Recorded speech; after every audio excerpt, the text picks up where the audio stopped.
부활절 6번째 주일에 하나님 우리 아버지와 주 예수님으로부터 오는 은혜와 평강이 여러분들에게 있기를 주님의 이름으로 축복합니다. 하나님은 사랑이십니다. 하나님은 우리를 먼저 사랑하셨습니다. 그 사랑을 예수님의 십자가를 통해 보여주신 겁니다. 죄 가운데 있던 우리를 그 죄에서 용서하시고 영원한 생명을 주기 위해서 독생자 예수님을 내어주실 만큼 하나님은 저와 여러분들을 사랑하신 겁니다. 그리고 그 하나님은 우리에게 하나님을 사랑하라 명령을 한 겁니다. 오늘 구약의 말씀 신명기 6장 4절 5절 다시 보시면 이스라엘아 들으라 우리 하나님 여호와는 오직 유일한 여호와시니 너는 마음을 다하고 뜻을 다하고 힘을 다하여 네 하나님 여호와를 사랑하라. 마음과 뜻과 힘을 다해 하나님을 사랑하라 했습니다. 최선을 다해서 목숨을 다해서 하나님을 사랑하라는 말입니다. 왜냐하면 사랑이 믿음의 출발이기 때문입니다.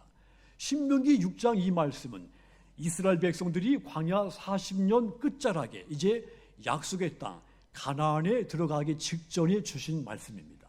모세가 이 백성들에게 이제 너희가 가나안 땅에 들어가서 가장 중요하게 행해야 될 것이 무엇인지 가르쳐 준 겁니다. 가장 중요한 거 국방력을 키우는 것이 아니다. 경제력을 일으키는 것도 아니고 외교력을 키우는 것도 아니라고 했습니다. 오직 하나님을 사랑하는 것이라는 뜻입니다. 그렇습니다. 신앙의 본질은 형식에 있지 않습니다. 사랑에 있습니다.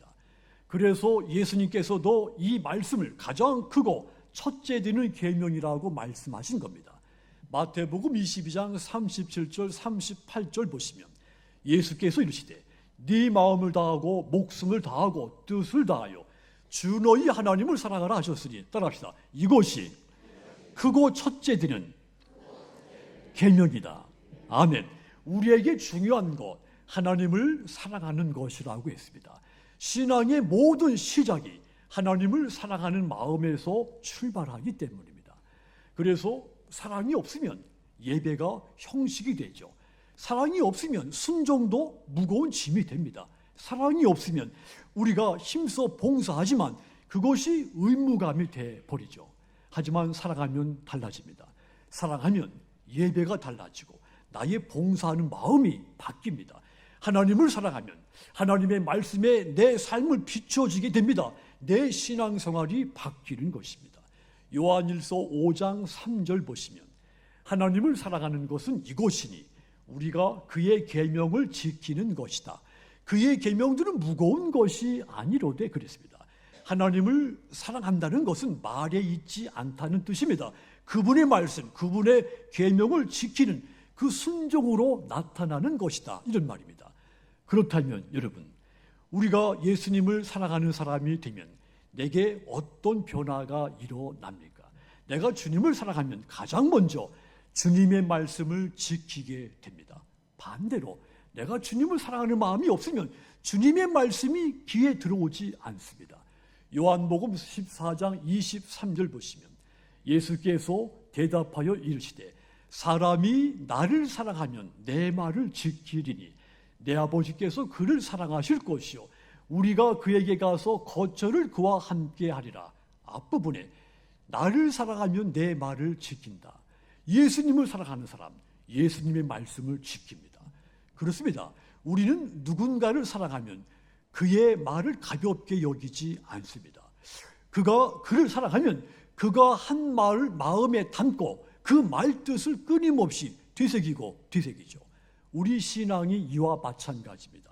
하나님을 사랑하는 사람은 하나님의 말씀을 가까이 가게 됩니다. 말씀을 읽고 묵상을 하고 이 말씀을 붙잡고 살게 되죠. 말씀의 삶의 기준이 되어버립니다. 다윗을 보십시오. 다윗이 완벽한 사람이 아니었습니다. 우리에게는 성군이지만 그도 불완전한 사람이었죠. 실수도 했고 넘어지기도 했습니다. 그런데 다윗의 중심에는 우리에게 없는 것이 우리보다 훨씬 큰 것이 있습니다. 하나님을 사랑하는 마음이 있었습니다. 그래서 그런 시편 119편 11절에 이런 고백을 했죠. 내가 주께 범죄하지 아니하려 하여 주의 말씀을 내 마음에 두었나이다. 다윗이 하나님의 말씀을 마음에 둔 겁니다. 말씀을 머리로만 이해하고 안 것이 아닙니다. 자신 가슴 깊이 이 말씀을 새긴 겁니다. 그래서 광야에 있을 때도 이 말씀을 붙잡았고, 사울에게 쫓길 때도 이 말씀을 붙잡고 의지했습니다. 왕이 된 다음에 이 말씀을 무시해도 되는데, 왕이 된 후에도 이 말씀대로 통치하려고 그가 힘을 썼습니다. 다윗이 언약궤가 들어올 때 춤을 추며 하나님을 찬송했다고 했죠. 왕의 체면보다 하나님을 향한 사랑이 자신의 행동을 절제하지 못할 만큼 컸다는 뜻입니다. 대부분의 사람들, 하나님 앞에서도 체면을 크게 생각하죠.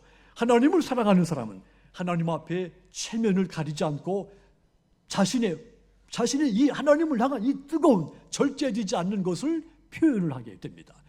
다윗도 죄를 지었죠. 밧세바 사건으로 믿음이 넘어지기도 했습니다. 두려움에 흔들릴 때도 있었습니다. 자기 생각 때문에 자기 생각으로 행동하다가 하나님의 뜻을 놓친 적도 있었습니다. 그런데 중요한 거, 죄를 지은 그 다음의 모습이 그에게는 중요하죠. 하나님이 나단을 통해 말씀으로 그를 꾸짖었을 때 변명하지 않았습니다. 곧바로 회개를 했죠.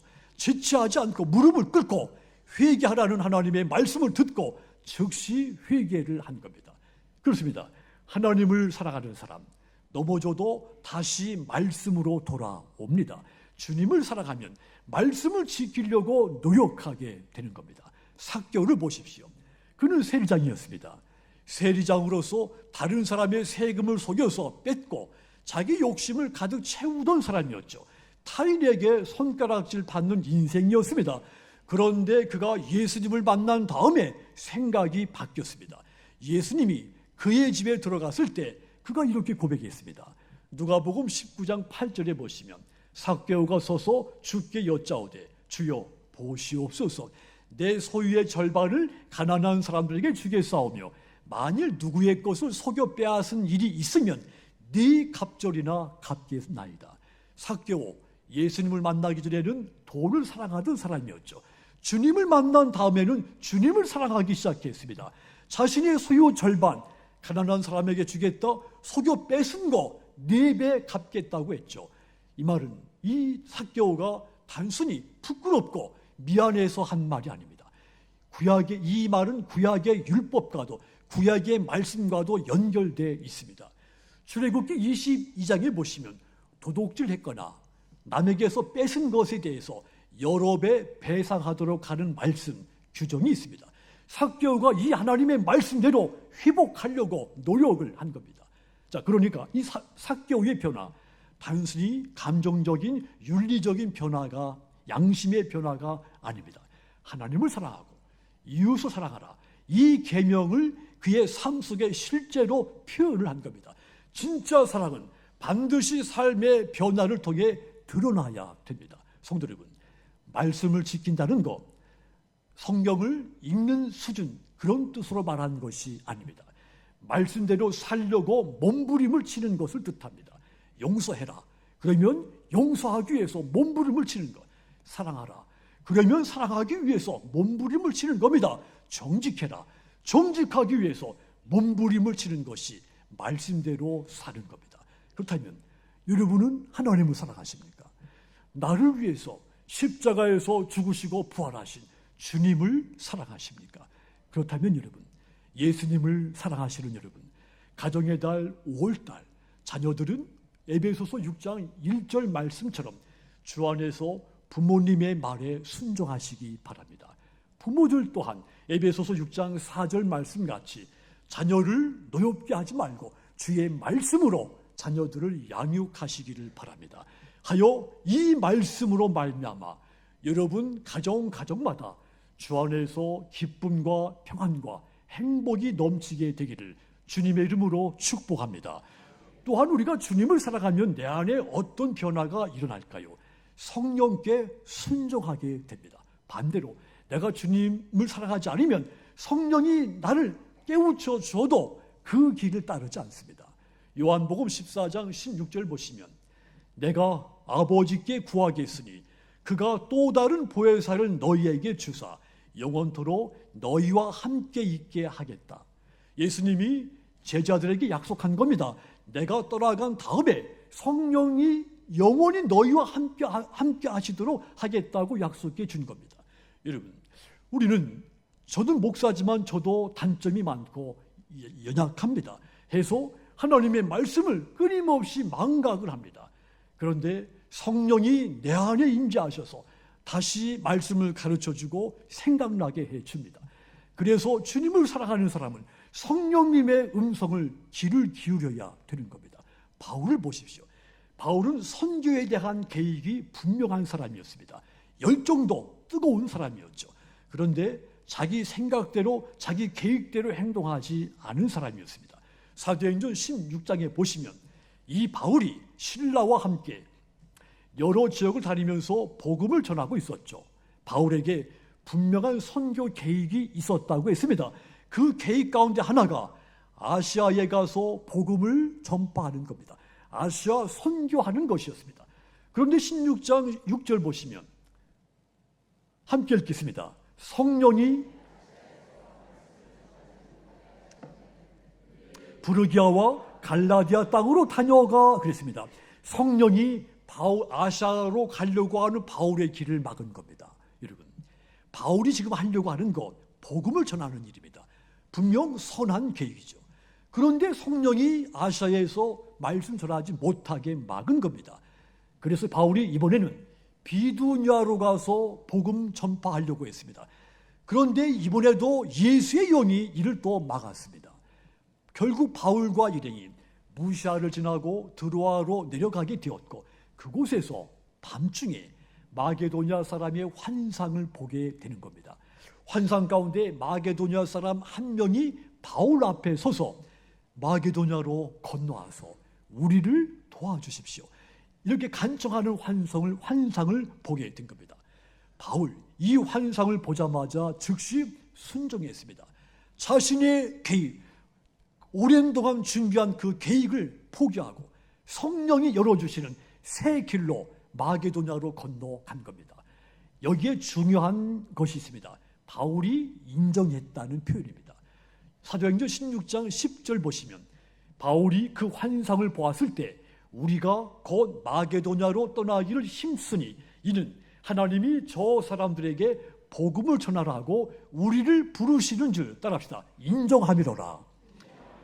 바울이 성령이 자신에게 주시는 자신에게 명령하는 것에 하나님의 명령인 것으로 인정한 겁니다. 하나님이 저 사람들에게 복음을 전하라고 우리를 부르셨다는 것을 인정을 한 겁니다. 여기에 바울의 위대한 모습이 있는 겁니다. 예수 믿는 저와 여러분들, 성령님의 생각을 인정하고 받아들이는 것, 이것은 너무도 마땅한 일이죠. 내 안에 계신 성령의 생각에 내가 귀를 기울인 것, 마땅한 일입니다. 그런데 우리는 인정한다는 것이 쉽지가 않습니다. 누구든지 자기를 합리화시키고 정당화시키고 또 자기가 꿈꾼 일을 성취해서 자신을 높여 타인에게 자신을 드러내고 싶은 것을 좋아하기 때문입니다.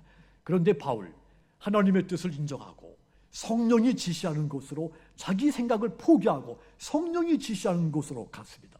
바울의 이 순종 때문에 유럽 선교의 문이 열렸습니다. 빌립보 교회가 세워지고 복음이 지역에 모아있던 복음이 세계로 확장되기 시작했습니다.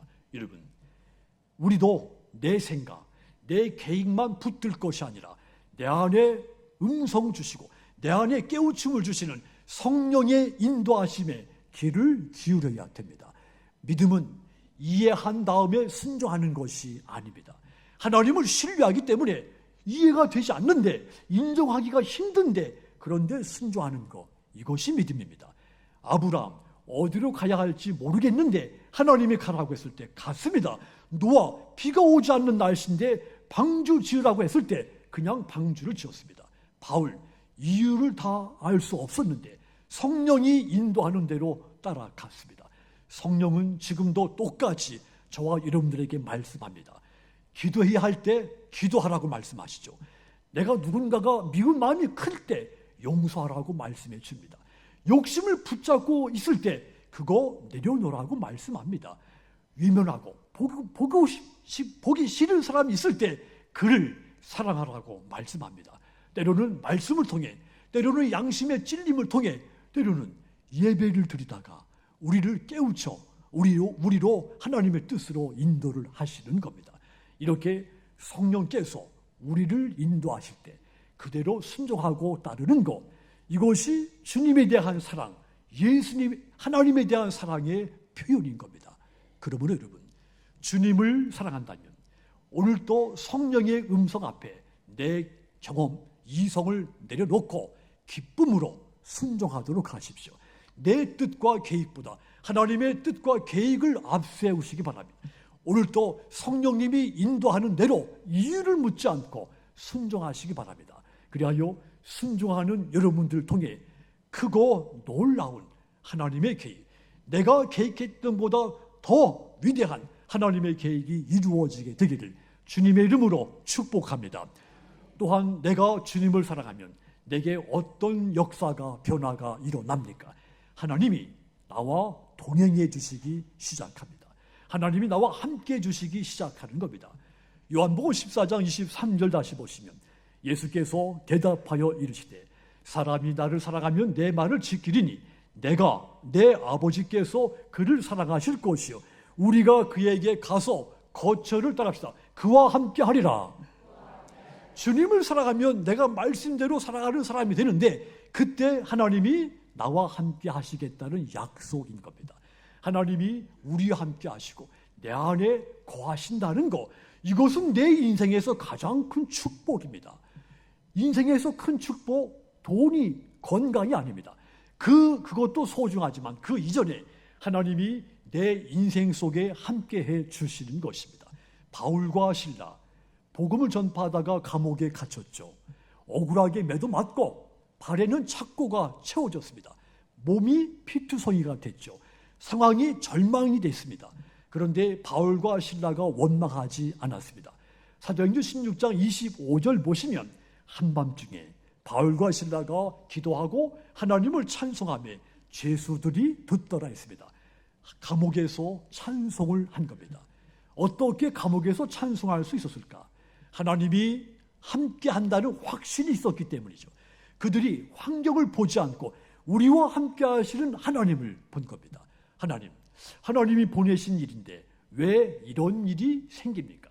우리가 복음을 전했는데 왜 지금 감옥에 갇혀 있어야 됩니까?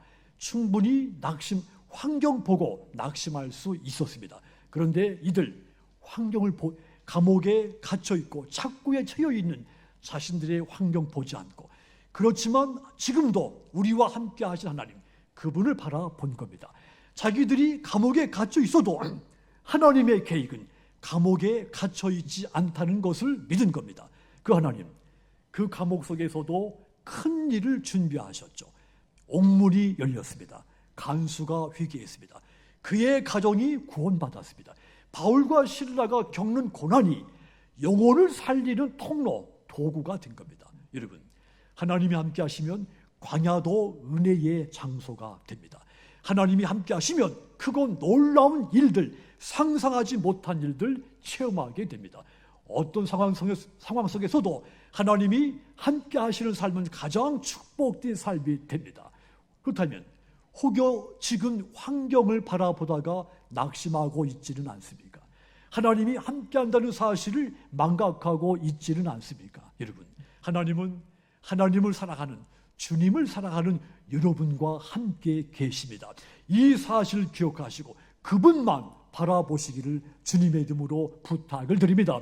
그리하여 가정의 달 이 5월에 어떤 환경에 처할지라도 기쁨의 노래를 부를 수 있는, 바울 일행같이 감옥 같은 곳에서도 하나님을 찬송할 수 있는 저와 여러분 모두 되시기를 주님의 이름으로 축복합니다. 사랑하는 여러분, 주님을 사랑하는 사람, 말씀을 지키게 되고 성령께 순종하게 되고 하나님이 함께해 주신다 했습니다. 신앙은 주님을 사랑하는 겁니다. 그렇다면 오늘 우리의 신앙을 되돌아보아야 합니다. 나는 정말 주님을 사랑하고 있는가? 그 사랑이 내 삶으로 표현되고 있는가? 주님을 사랑하는 여러분들 가정 위에 하나님이 부어주시는 하늘의 기쁨과 평안, 은혜, 행복이 날마다 넘치게 되기를 주님의 이름으로 축복합니다.